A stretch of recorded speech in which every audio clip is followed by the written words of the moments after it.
This is the first tutorial on the Terragen 2 software.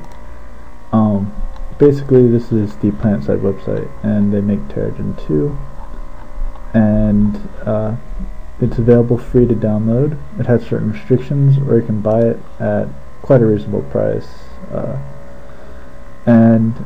So basically to do these tutorials you need to download either the free edition or have purchased Terragen 2, and I suggest you download these two model packs on their website. I'll be using those also later in the tutorials.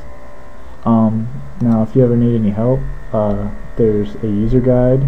It's currently not completed yet, but it is underway and it should be available soon.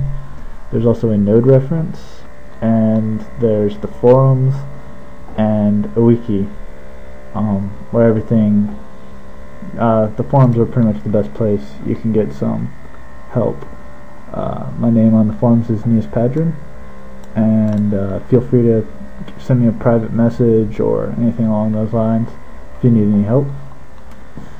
And so now we're just going to take a quick look at the user interface of Terragen, and this is what you should be looking at when you first load it up. And as you can see, it's split up into multiple tabs up here.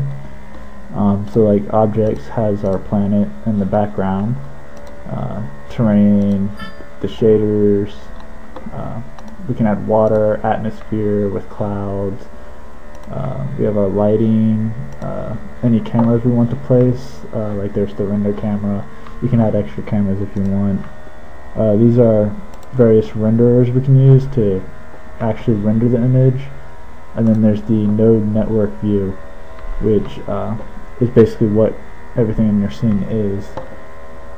And you probably will be seeing a node network view, like 3D preview up here and a node network down here.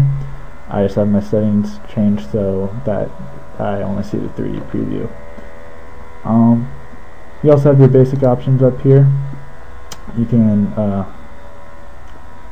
if you go up to preferences, in case for some reason the number of cores detected is not correct, you can always override it right here. There's also a nice thing, you can automatically have the project save incrementally. It's good if you're working on an important project or something. And then you can change the input settings from what the defaults are if you want, and the navigation and all that kind of stuff. Basically in the 3D preview though, the Alt key is how you do a lot of your movement. So with the Alt and left mouse click, as you can see, it kind of rotates around. You can kind of get an idea of what you're looking at. With the right click, it pans you across and up and down, or whichever way you want to go. And then if you click in your middle mouse button, and you can zoom in and out. Now all those are with the Alt key pressed.